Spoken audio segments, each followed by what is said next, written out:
Yes, you saw my pleasure, but you didn't see the gourd that put a limit on it.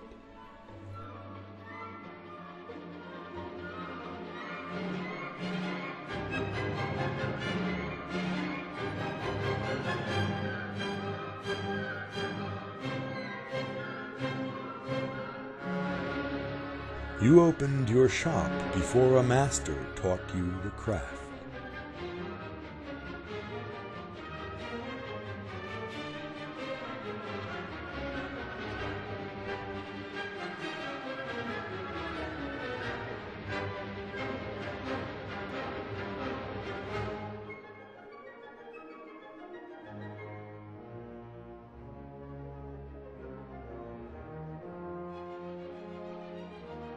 There was a feast.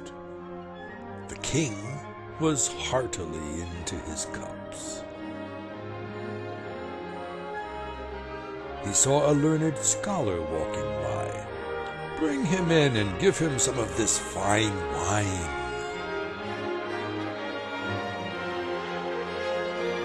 Servants rushed out and brought the man to the king's table, but he was not receptive. I had rather drink poison. I have never tasted wine and never will. Take it away from me. He kept on with these loud refusals, disturbing the atmosphere of the feast. This is how it sometimes is at God's table. Someone who has heard about ecstatic love but never tasted it, disrupts the banquet. If there were a secret passage from his ear to his throat, everything in him would change. Initiation would occur. As it is, he's all fire and no light, all husk and no kernel. The king gave orders. Cupbearer, do what you must. This is how your invisible guide acts, the chess champion across from you that always wins. He cuffed the scholar's head and said, Taste. And again.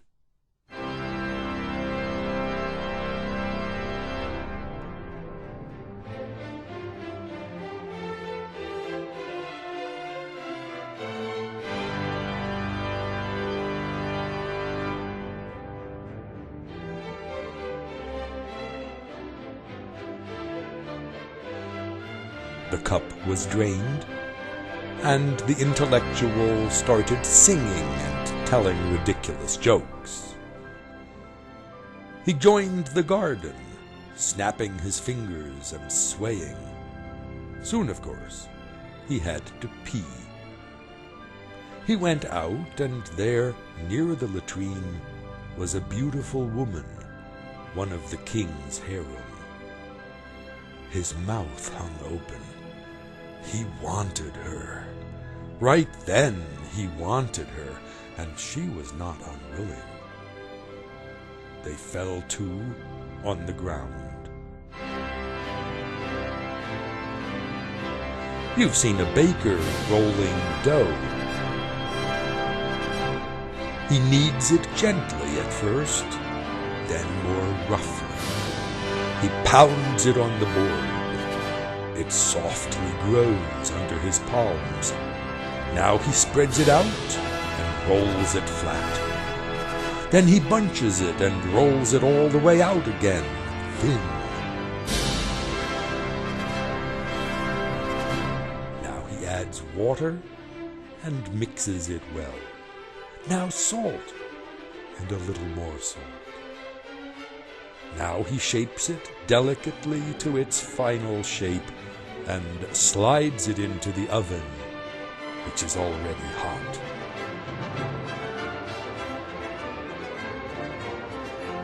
You remember bread making.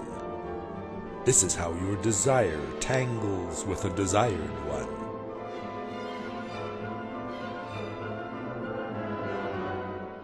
And it's not just a metaphor for a man and a woman making love. Warriors in battle do this too.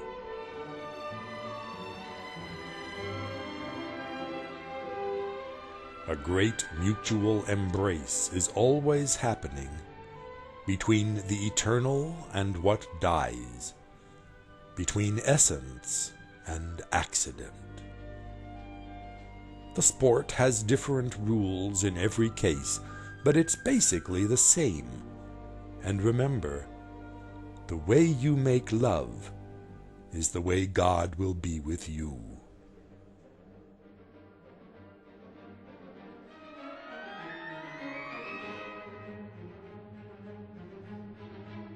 So these two were lost in their sexual trance. They did not care any more about feasting or wine. Their eyes were closed like perfectly matching calligraphy lines.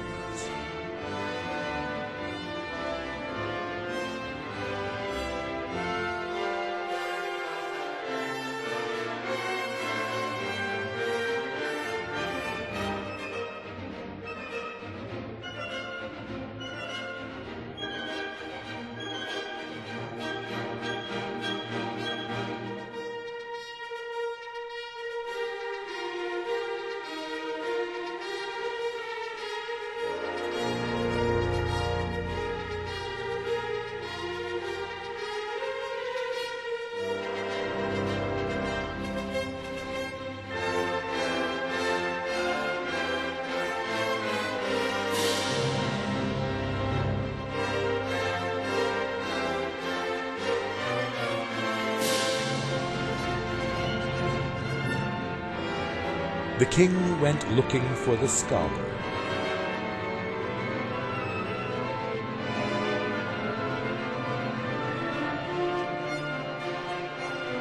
When he saw them there coupled, commented, "Well, as it is said, a good king must serve his subjects from his own table.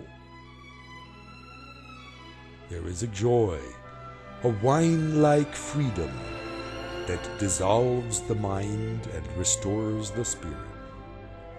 And there is manly fortitude like the king's, a reasonableness that accepts the bewildered lostness.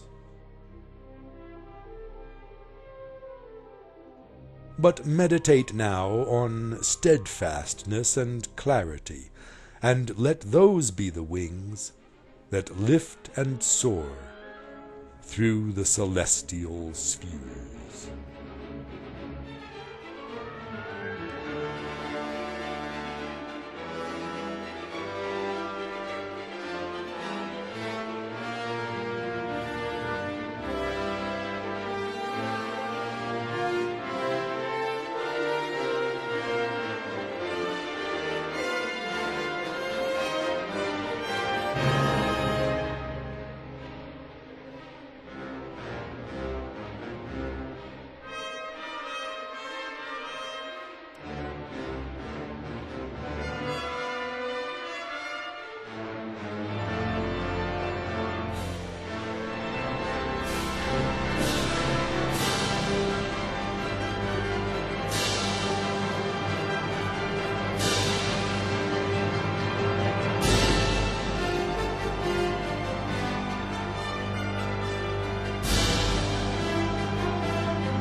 gamble everything for love, if you're a true human being. If not, leave this gathering. Half-heartedness doesn't reach into majesty. You set out to find God, but then you keep stopping for long periods at mean-spirited roadhouses.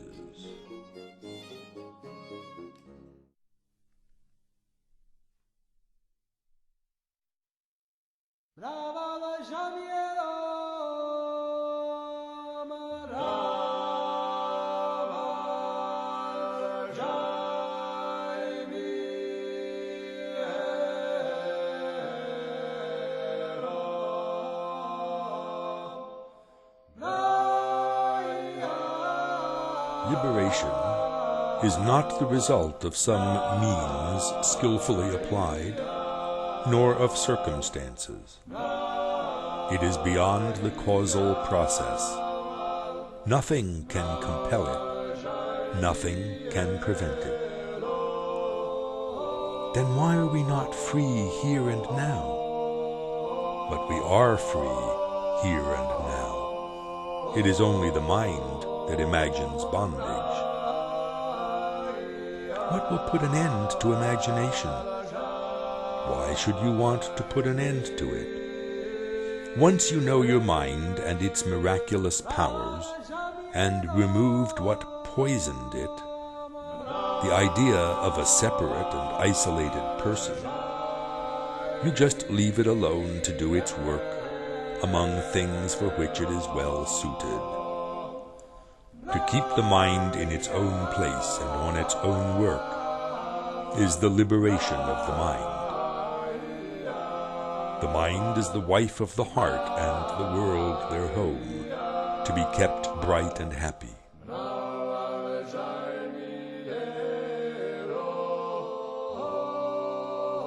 I have not yet understood why, if nothing stands in the way of liberation, it does not happen here and now.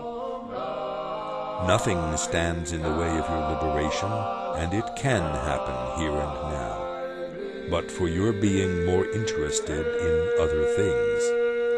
And you cannot fight with your interests.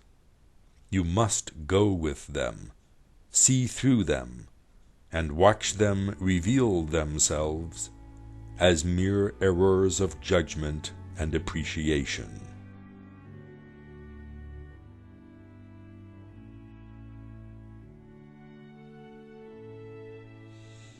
Will it not help me if I go and stay with some great and holy man? Great and holy people are always within your reach, but you do not recognize them. How will you know who is great and holy? By hearsay? Can you trust others in these matters? Or even yourself? To convince you beyond the shadow of doubt, you need more than a commendation, more even than a momentary rapture. You may come across a great and holy man or woman, and not even know for a long time your good fortune. The infant son of a great man for many years will not know the greatness of his father. You must mature to recognize greatness and purify your heart for holiness.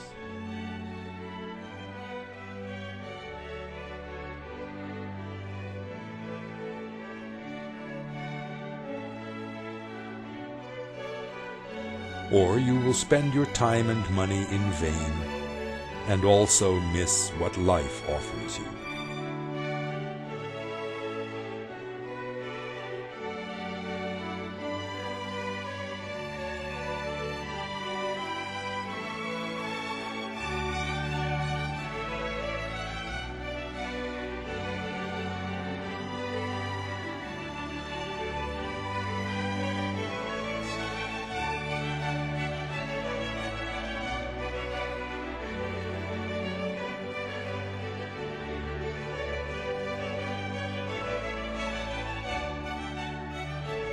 There are good people among your friends. You can learn much from them. Running after saints is merely another game to play. Remember yourself instead, and watch your daily life relentlessly. Be earnest, and you shall not fail to break the bonds of inattention and imagination.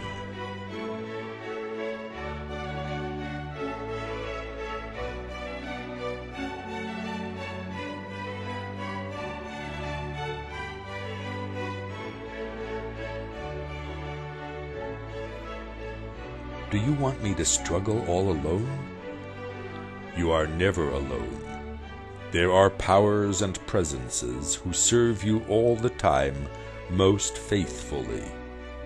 You may or may not perceive them. Nevertheless, they are real and active. When you realize that all is in your mind, and that you are beyond the mind, that you are truly alone, then all is you.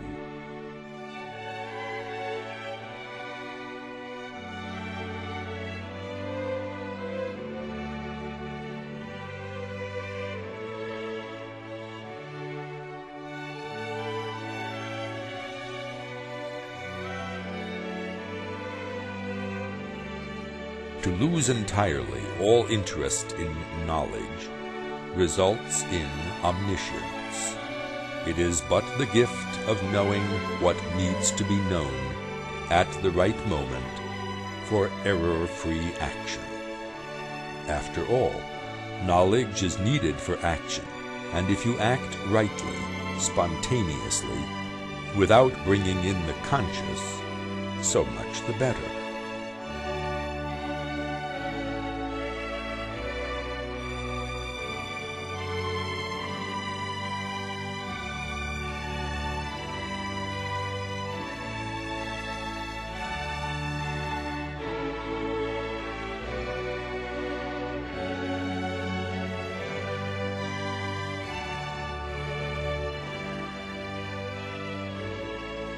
Do not try to know the truth, for knowledge by the mind is not true knowledge. But you can know what is not true, which is enough to liberate you from the false.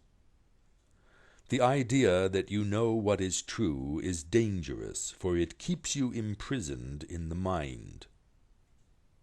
It is when you do not know that you are free to investigate. And there can be no salvation without investigation, because non-investigation is the main cause of bondage. You are nothing that you are conscious of.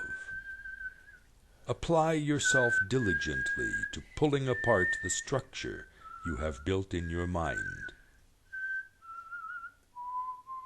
What the mind has done, the mind must undo.